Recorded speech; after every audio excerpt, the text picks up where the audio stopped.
First, I'd like to introduce our distinguished speakers for today's webinar. We have Alex Coleman, who is the CEO of Rock Technologies. She brings over 15 years of experience leading sales, marketing strategies for Fortune 500 companies, as well as startups. She has a proven track record of really bringing sales increases and engaged teams and new product development. She has so much energy and enthusiasm. She is a strategist who is passionate about achieving maximum business value. Love her to death. Obviously, I'm a little partial to that. In addition to Alex, we have Jeff DeMuth, and he is a solution architect with AWS. He has been with them for almost 8 years.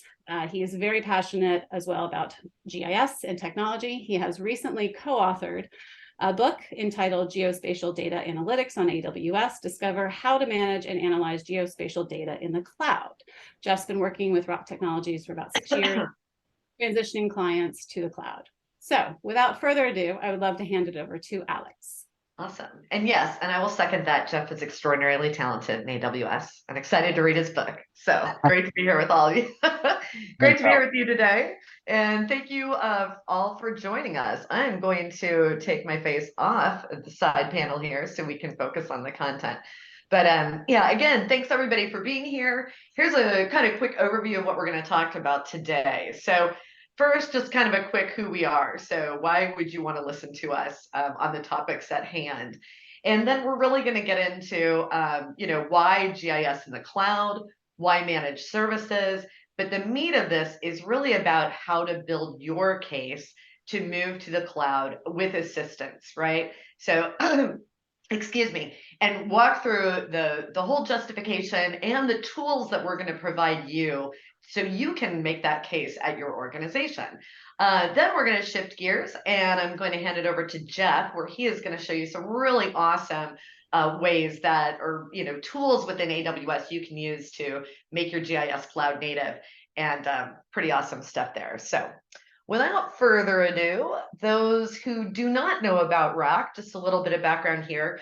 Our sole focus at Rock Technologies is architecting, deploying, and managing the ArcGIS enterprise stack in the cloud.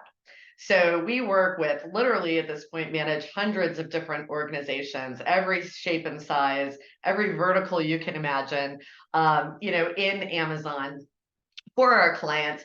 So, we've seen just a lot of different challenges and, et cetera, that these folks went through, I should say, to get this approved, and at the company that they work for, or at the state and local government agencies. So we kind of bring a big breadth of experience to the table when it comes to how to best tackle this at your organization.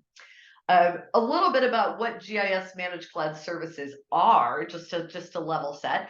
And to be totally honest, we are not the only company out there that does this, right? This is a really important service that I think that is going on in the market, and we're seeing it take some steam. We were kind of first to market to solely focus on this space, but there are others. So I just want to say that.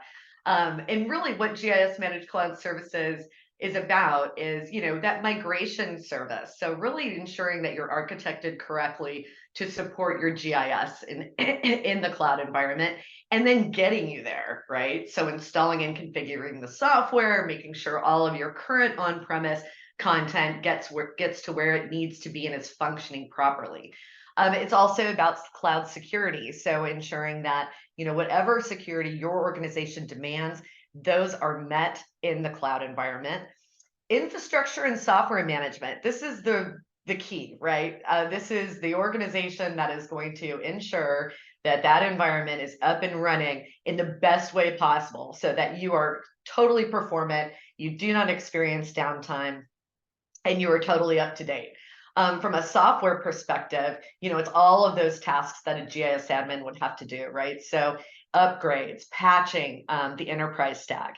If you want to use, additional services in your enterprise, installing and configuring those, all that day-to-day maintenance, hey, my map service is running slow, all of that is maintained by an MSP. And then, of course, your virtual desktop solutions. So when we talk about here in a couple slides about, justification for a service like this is what we're referring to.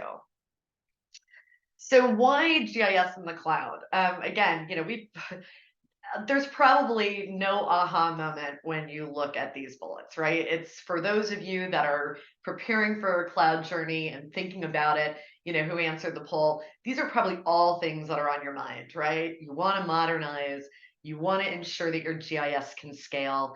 I mean, as we start, putting out these mission critical map services, we got to ensure that they stay live, right? When people need to access those services, they can't go down.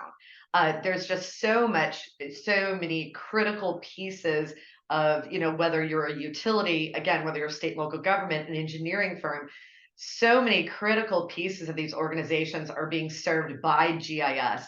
It's an extremely important part of how we're doing business, how we're interacting with our constituents. So it has to be able to scale. We have to be able to modernize to really support the needs of, who we're serving. And excuse me, and we have to be able to collaborate, right? We have people, we had the big, employee migration. So people are all over the United States and they have to be able to work together in real time. So huge reasons to go. Again, no big aha moments there. But some of this might be an aha moment, right? Why are people choosing managed services? And especially in the GIS space, when you look at the overall market for managed services, it's going to reach, they're estimating it's going to reach 167 billion by 2027. That's a lot, right? And the main reasons that are driving this, and again, this is probably going to sound, when you think about your organization, a lot of you may really already have these concerns, right? It's things like staff augmentation. Again, a lot of people shifted careers over the last couple of years, especially after COVID. And with those folks went a lot of smarts, right? There was a lot of mind share that may have left your organization. And so people are really struggling. I mean, when you look at the IT space, that's super cloud savvy. And when you look at the GIS space, there is a gap, right? There are a lot of companies out there, a lot of SLGs out there that need help in this department, right? So they look for a managed service provider to give them those that savvy, right? Without necessarily having to find it on the payroll.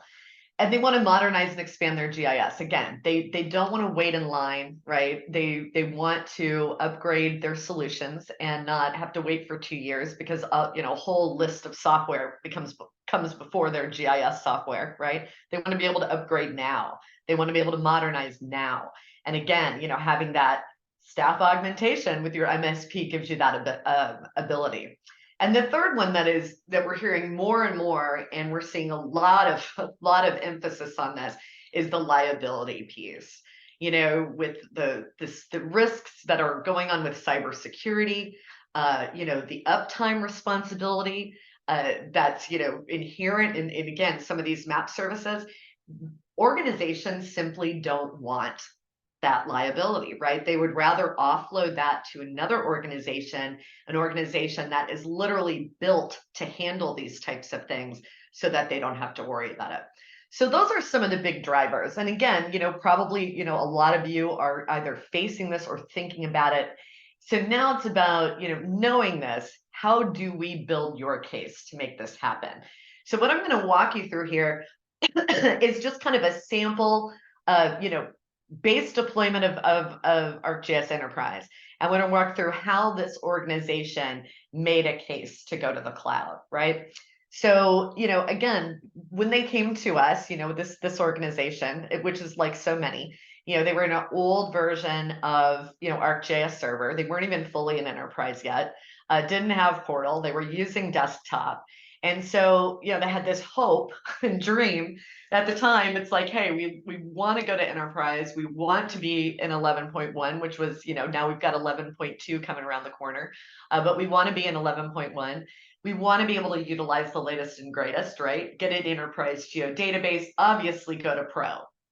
So how do we make this happen and how do we do it in the cloud? So the first thing you want to do to build your case is really identify what your on-premise costs are, right? those are it consists of two main things. One is the hardware, two are the people. Starting with the hardware, right? The easiest thing to do is look at your existing environment and say, okay, what is the size of the servers that is supporting what I have today? You really want to think about things like performance. Are you having unplanned downtime, right?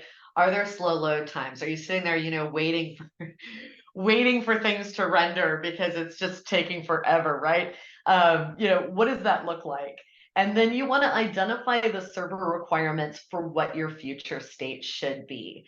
Most folks, when they purchase on-premise hardware, as we know, they're in that kind of 3-year cycle, right? So you can't really buy for today. If you're going to buy on-premise servers, you need to buy for 3 years out, right? To give you that window.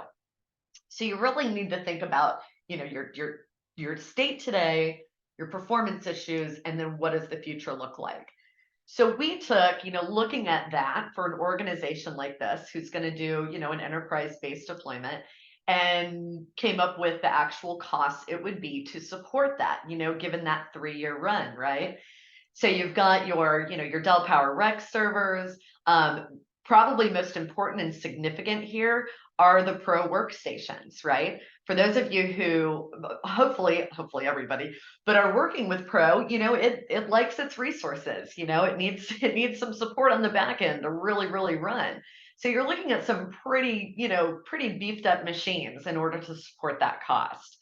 So given that, right, we look at an initial cost of infrastructure for this great future state, of about 54,000. Now, again, and you'll see this as this plays out, but this is kind of that one-time cost that's going to potentially ride you through for 3 years, right?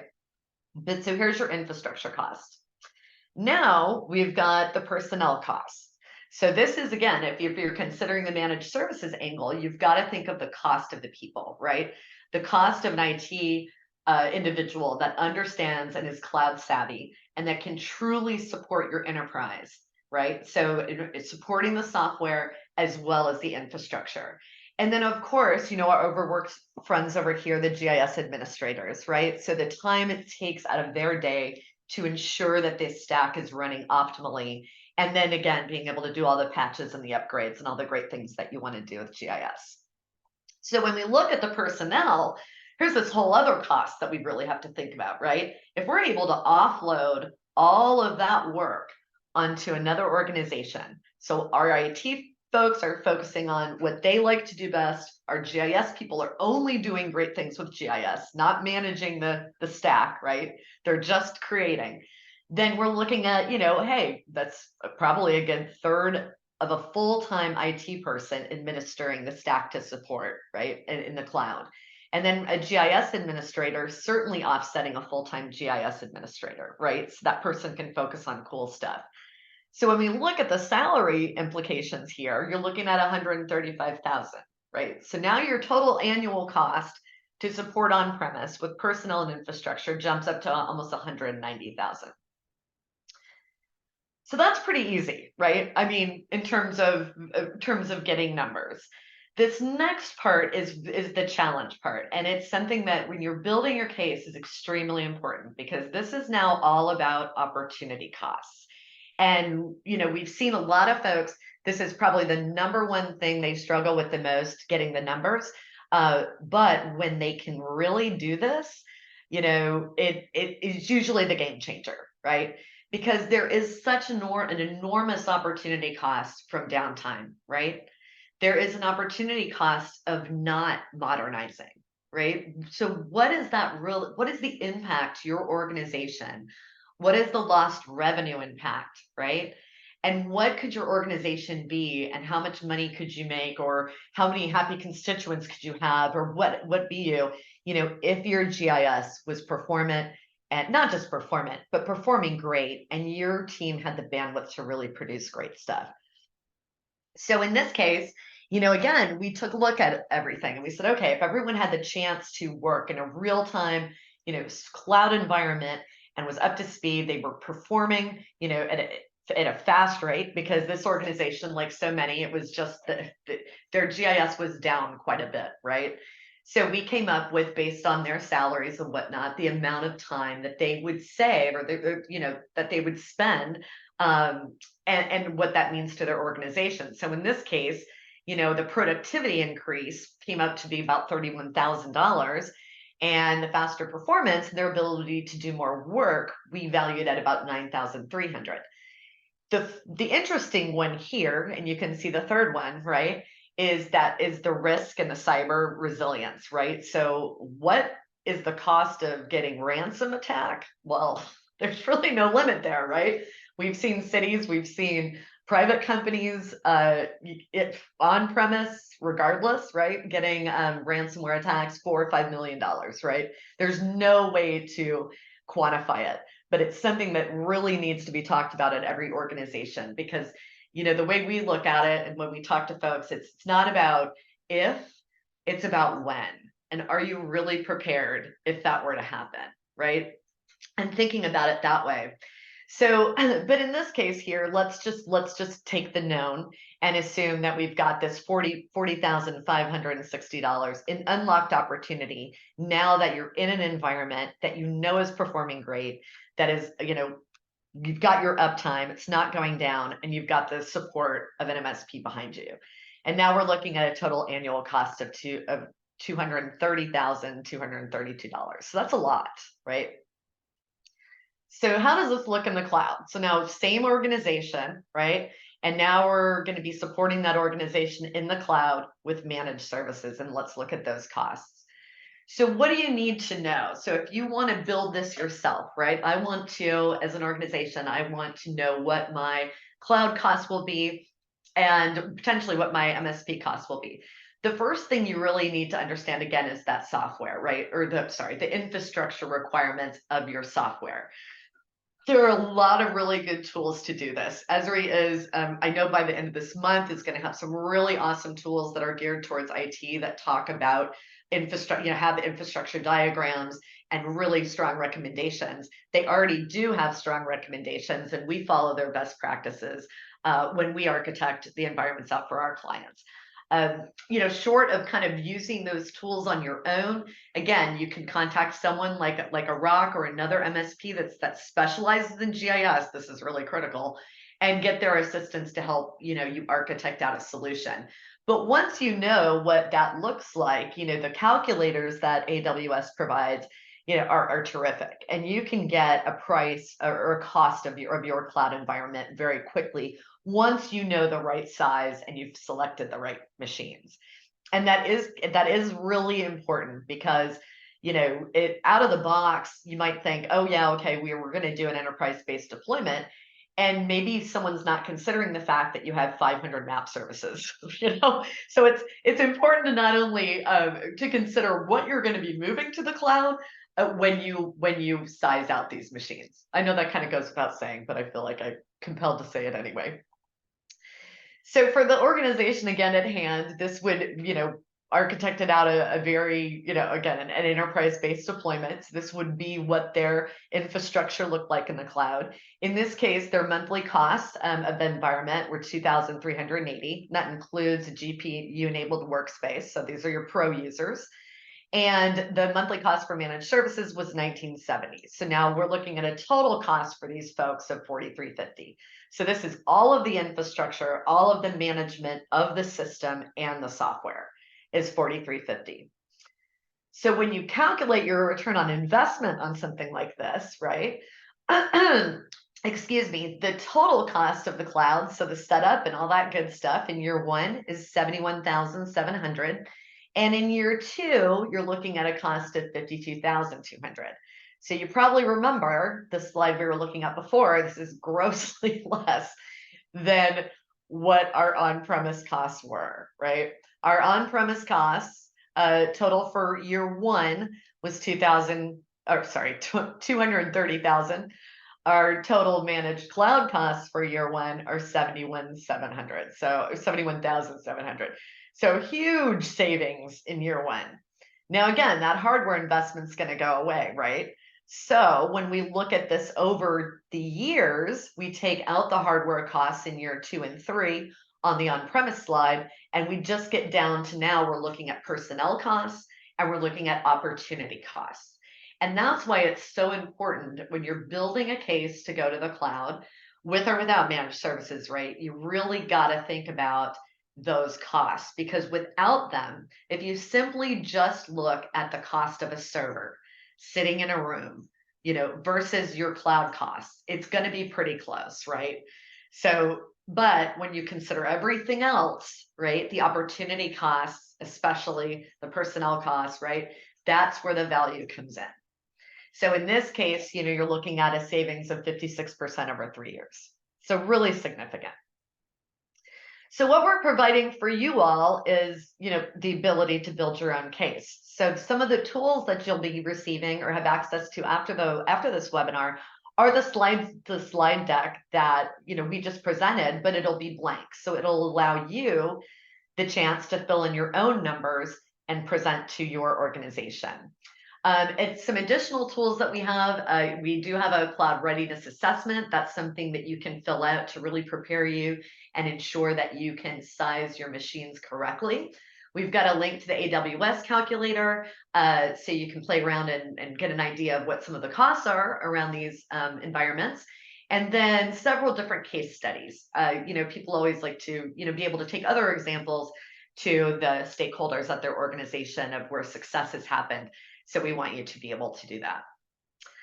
So I hope that this was helpful. And that, you can take advantage of some of these great things. And now we are going to have another poll question, and then I'm going to pass over to Jeff Demuth, who is going to share with you some really cool stuff that's going on in AWS that can support your GIS.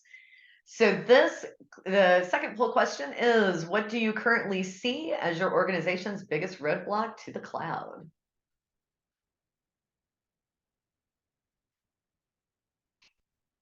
And Jeff, this floor is yours if you want to take over.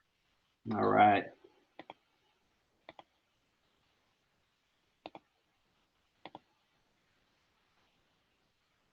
There we go.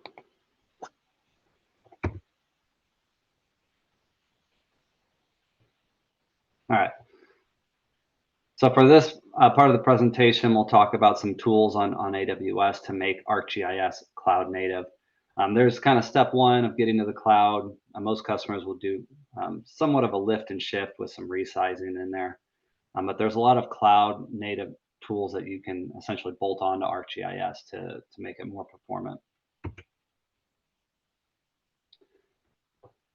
And so when I say more performant, here's an example.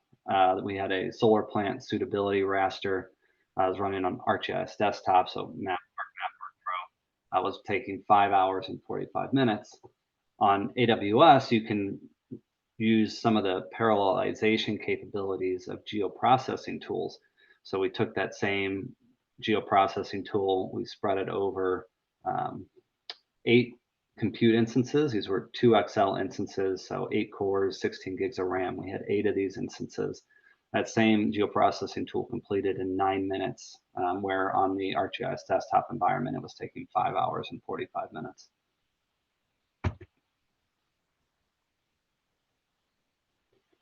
The other big benefit is you always want your ArcGIS enterprise to be as close to the data as possible. Well, a lot of these big data sets live on AWS, climate models, aerial imagery, so Sentinel imagery, or well, NAPE imagery. So satellite imagery, we've got Sentinel imagery, climate models, there's lots of NOAA data, high resolution radar, there's a lot of satellite radar data that all lives on AWS.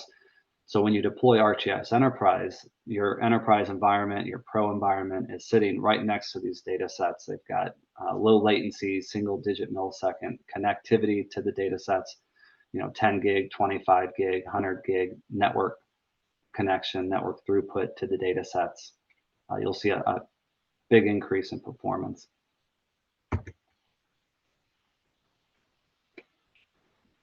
So this is kind of a theoretical optimized ArcGIS deployment, like if you took all the AWS services and bolted them on, well, not all of them, but a couple of them. So you've got your open data registry, all those data sets sitting out in S3, Sentinel, Landsat, NOAA, that's sitting next to your database. You've got ArcGIS Enterprise deployed here, so server, portal, data store running on an EC2 instance.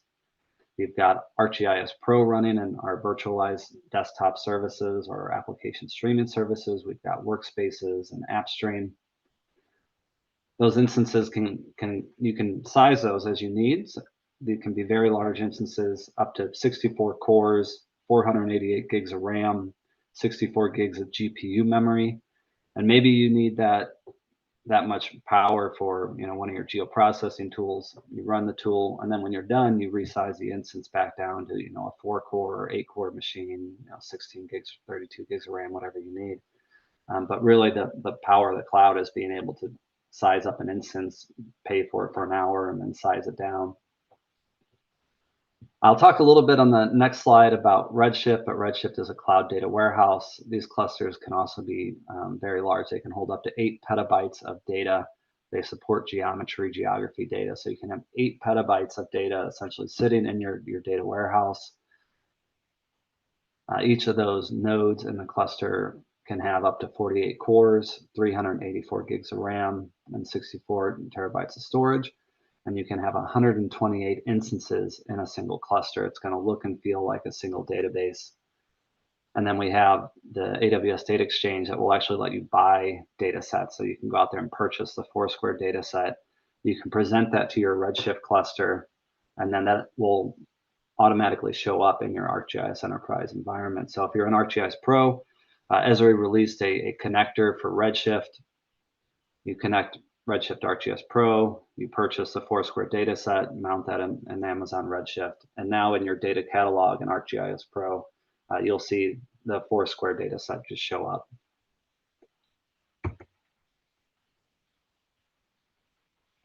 So a little bit of a deeper dive on Redshift. I mentioned you can have 128 nodes running.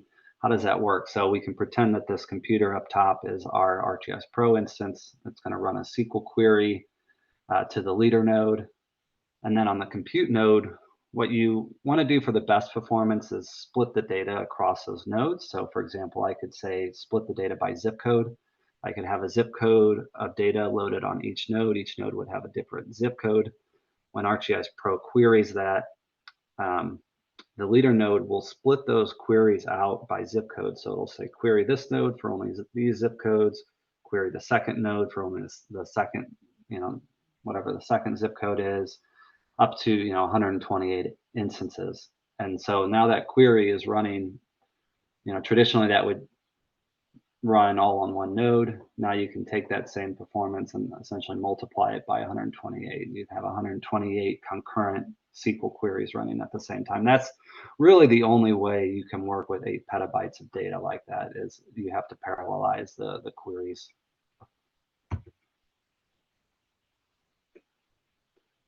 The next capability of Redshift is Spectrum, which allows you to take data that's sitting out on S3. We're seeing this a lot with Parquet and GeoParquet files that are out on S3. They've got a geometry column in them, usually represented as WKV or WKT.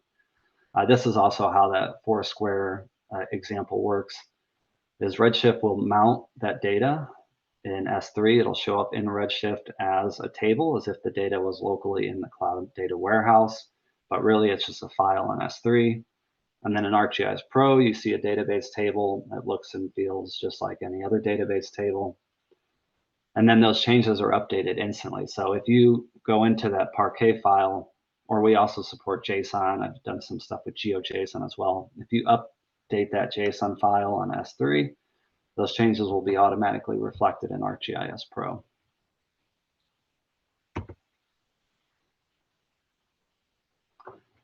Another cloud native capability is our custom Graviton 3 processors. So these are ARM processors. You're seeing a lot of companies move to ARM processors. They're very energy efficient.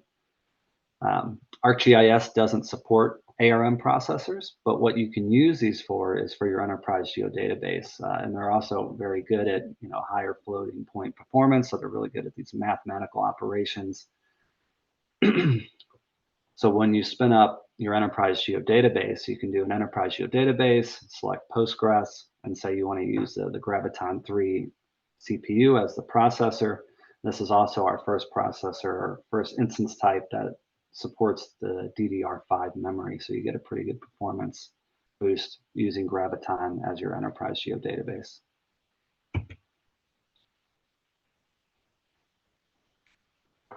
Another cloud native capability is our Amazon Aurora serverless. We've got V1 and V2. This is good for enterprise geodatabases as well. So basically, you spin up the enterprise geodatabase with Postgres, for example. You mount that to ArcGIS Pro. Esri has full support for our two flavors of Postgres databases. So we've got Aurora Postgres and RDS Postgres. They also have full support for RDS SQL Server and RDS Oracle. And the neat thing about Aurora Serverless is that it has the ability to go to essentially turn off when it's not in use. So ArcGIS Pro, your user comes in Friday morning, runs some queries against the database. They leave Friday afternoon. And Aurora Serverless, you can configure a timeout that says if the database doesn't get any queries in an hour or 2 hours or 5 hours, go ahead and turn off. But on our side, we leave the database listener running. So when that user comes back in on Monday morning, they turn on ArcGIS Pro, it successfully connects to the database because the listener is still running. We go on the back end, we wake the database up real quick. So that first query will have 15 seconds, maybe 30 seconds of latency, but then the database is up and running and every query is back to your typical millisecond range latency.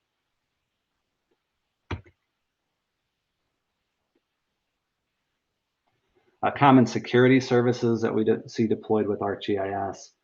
We've got our network firewall, which is an intrusion detection capability. Our WAF is a web application firewall for layer 7 traffic scanning. Inspector is for vulnerability scanning of the EC2 instances. AWS Shield for DDoS protection. Code Whisperer is a generative AI code generation capability. So if you're writing ArcGIS JavaScript, I've done some demos where I'll have Code Whisperer actually generate ArcGIS JavaScript code for me. Amazon Macy is for content scanning and identification. I've seen that used where you've got S3 or simple storage service as like the portal object store. You can have Macy go and scan all those content stores for sensitive data. It'll identify credit card numbers, social security numbers, any type of sensitive data, as well as custom sensitive data. If you've got a custom format, you can train Macy on that and it'll look for that as well. And then we have Guard Duty, which is kind of a hybrid intrusion detection service. Like Network Firewall is more of like a network intrusion detection, where Guard Duty will do more than just scan network packets and do packet inspection. It'll actually check a lot of the different components of AWS for malicious activity. Now, I don't see customers typically deploy all of these. Usually these are deployed to meet compliance requirements, but with the AWS Shield, that's our DDoS prevention, that's actually built in, so you get that by default. And then I see a lot of web application firewalls deployed.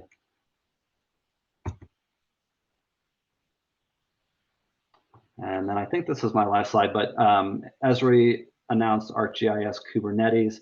That's fully supported on our AWS EKS service, Elastic Kubernetes service. Really the best way right now to do blue-green deployments, A/B deployments, the scaling of ArcGIS Kubernetes inside EKS is much more seamless because they've taken ArcGIS Enterprise and broken it out into tons of different microservices. All those microservices scale independently inside of the cluster. So there's separate containers for Portal that will scale out automatically. ArcGIS Server scales out automatically, the services for that. You get a lot more control over how those services scale out.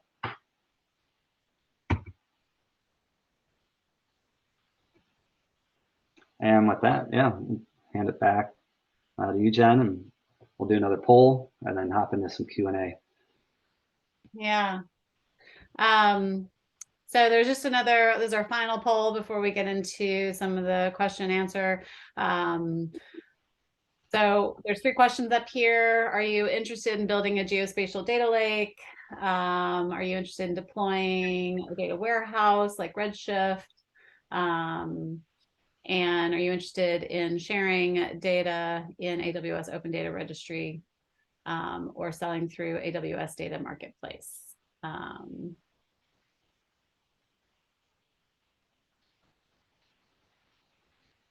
Awesome. Sounds like we're kind of evenly split on all of these from our audience today.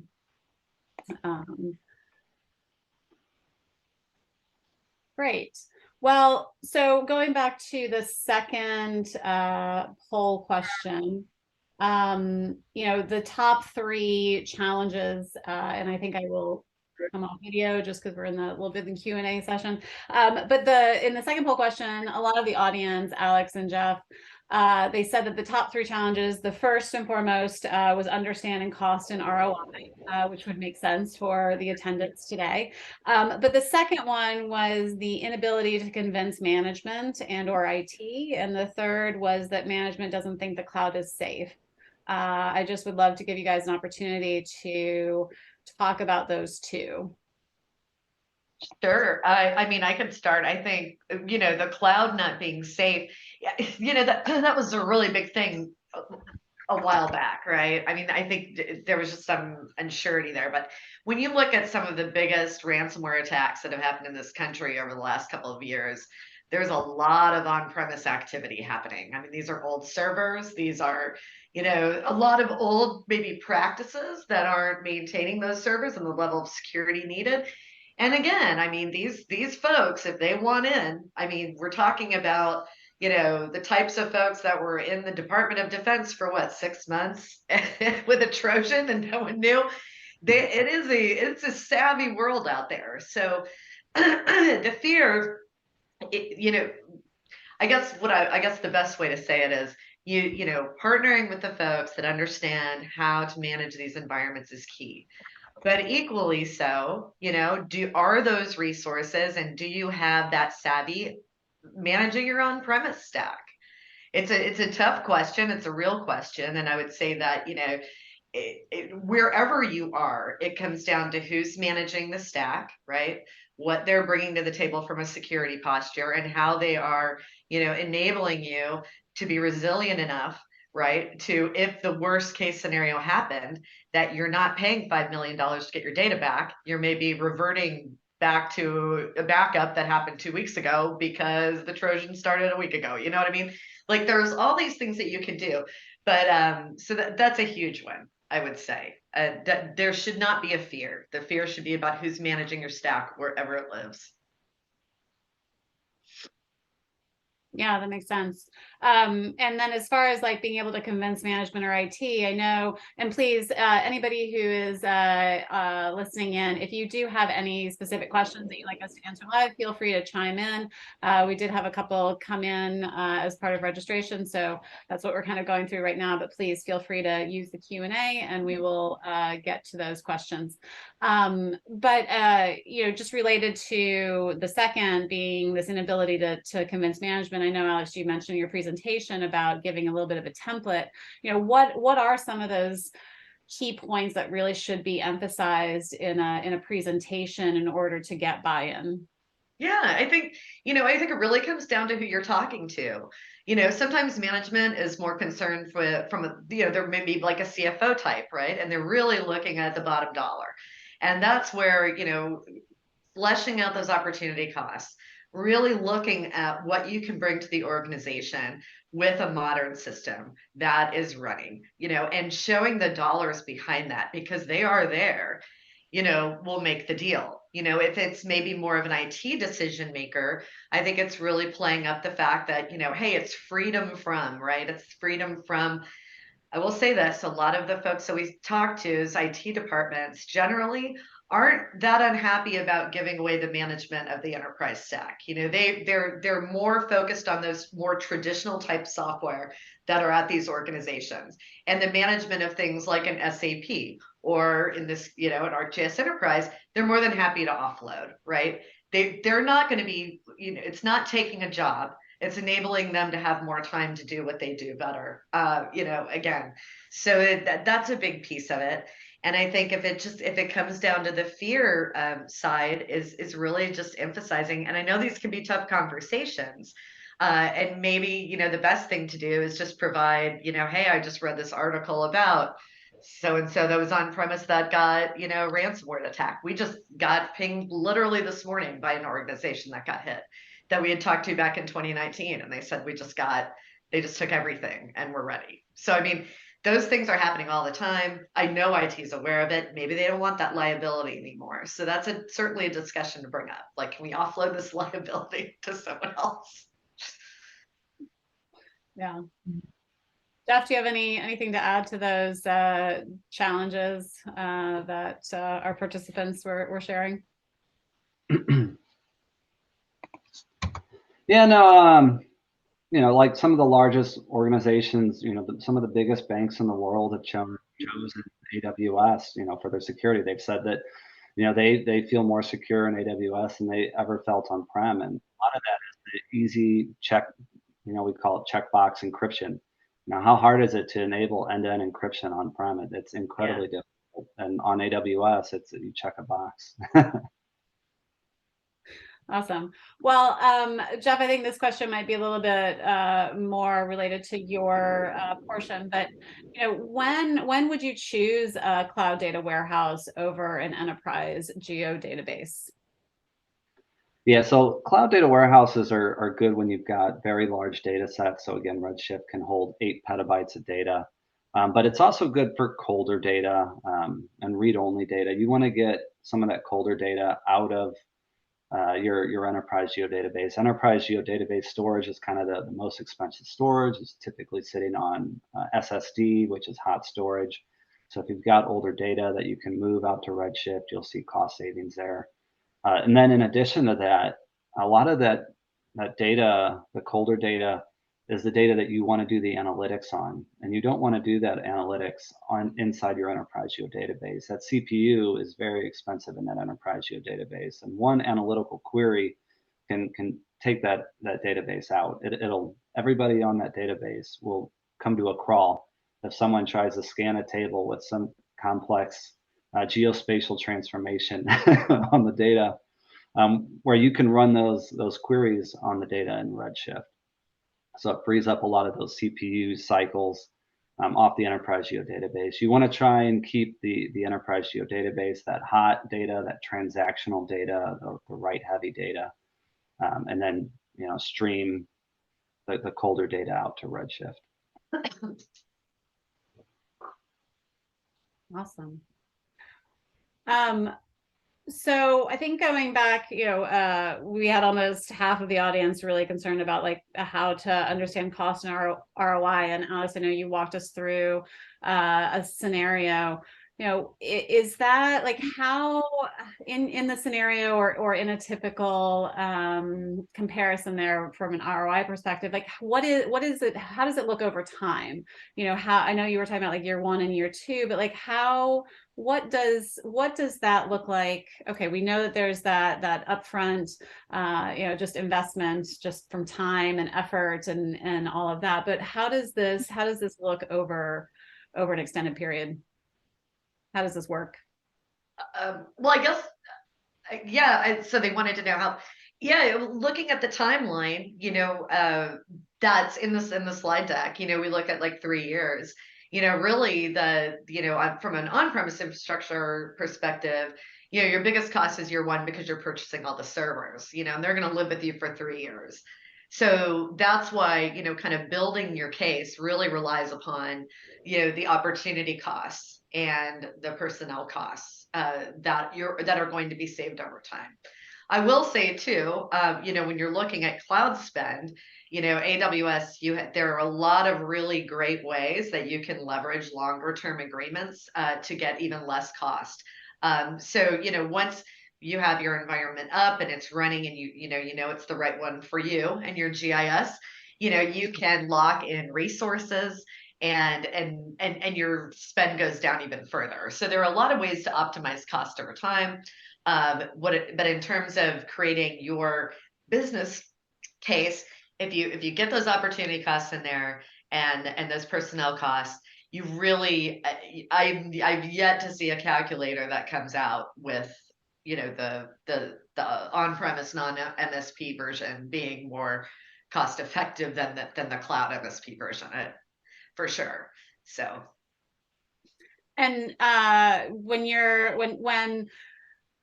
for the people who are really looking 6 to 12 months out, which we know over half the participants sort of fall in that category, what are the types of questions that they should ask when evaluating an MSP? Yeah, good question. One, how and this is serious, how GIS proficient are they, right? There are a lot of MSPs out there. GIS is a very specific animal, right? And that's why, so really I would highly recommend focusing on the ecosystem of organizations that specialize in GIS. And they also have that cloud managed service proficiency. I think that's huge. I would look for any certifications that they have, both with Esri and the cloud vendors that they work with. Anybody worth their salt will have both, and it should, right? I would say the other question to ask, you really want to know, what does the exit plan look like? And by that I mean, if I ever want to leave you as a company, right?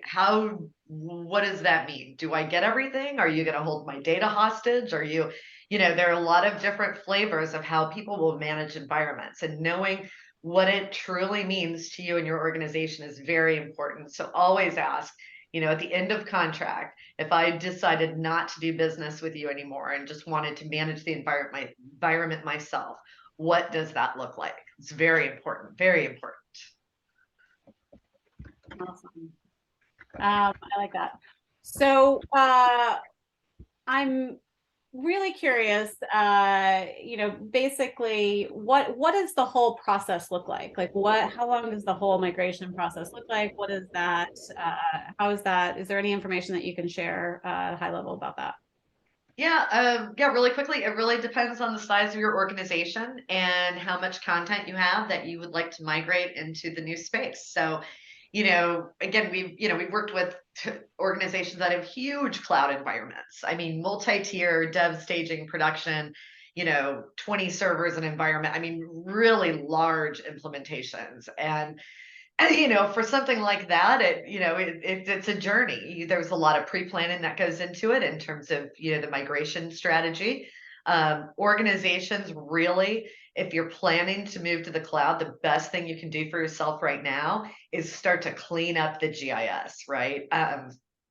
Get rid of all that legacy data, get rid of the map services you don't use, or at least just identify what you don't need. So when it comes time to move to the cloud, you're really only, you're kind of starting fresh, and you're only moving, again, what you need, and not just a bunch of junk up there with you, right? So yeah, it cannot, for folks that are just doing a brand new base deployment, sometimes they don't even want to migrate anything. They're like, we just want to start fresh. And that's, you're talking like 2-3 weeks, boom, you're up and you're off. Folks, we've seen the average is 8 to 10 weeks. But for very, very large organizations, that can obviously be longer, and it really comes down to that migration piece, and it's more about them making those crucial decisions about what goes, what stays and goes, is usually the most time intensive part. So yeah, I would really take a look at what you got and think about what you want to get rid of, because now's the time. And that's typically what I recommend. It's such a great opportunity to clean out all those old map services that people publish. No one knows what they're doing. And it's a great opportunity to upgrade. So, start a new deployment on the latest version, essentially start republishing, all the services that you need. And then, if no one complains that a map's missing, then you power off the old one. Right. That's right. Absolutely.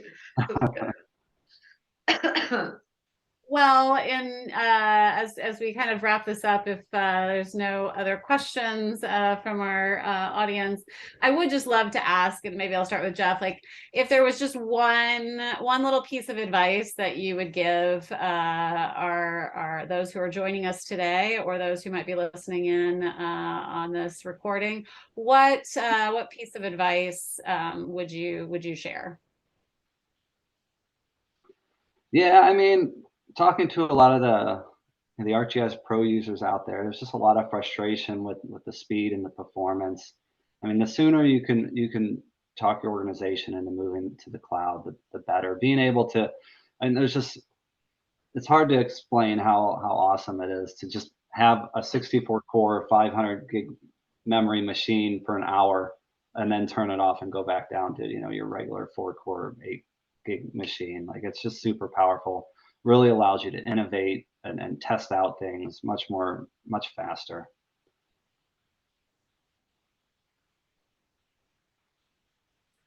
Alex, do you have a piece of advice? Well, ditto what Jeff said in terms of the performance in Pro. It's awesome. I mean, it was kind of made for this, right? So yeah, I would absolutely say that. And, I would say that you really, again, I know I said it a lot, but think about those costs. Think about who your audience is internally, who the stakeholders, and what might be the most important story for them. This is a great journey. And I think that, yeah, I mean, not only Pro, but GIS in general was built for the cloud. So it's great to see so many folks go that way. I know we've seen a lot of GIS departments just across the country be first movers for their organization because they need it, right? NIT has been more receptive about getting rid of it, which is kind of nice for whatever reason. So yeah, I'd say just, build your case and make it, because it's definitely there. And there are a lot of your, co-departments from other organizations that have already gone, and a lot of great case studies between, that Esri's put out, that we've put out, that AWS has put out. So, let us know if you need anything, because we'd love to see y'all on the cloud one day. Awesome. Well, with that, we hope that you found this webinar helpful and valuable. We want to give a big thank you to AWS and, of course, Rock Technologies. Thank you, Jeff. Thank you, Alex. Thank you to everyone who has joined us today. And please keep an eye out on your inbox. We will be reaching out with some follow-up materials, obviously the slide template and those valuable links that we've shared throughout today's presentation, as well as a way to listen to this again and share with your colleagues. So thank you again, and hope you have a great rest of your day. Thanks, everybody. Thanks.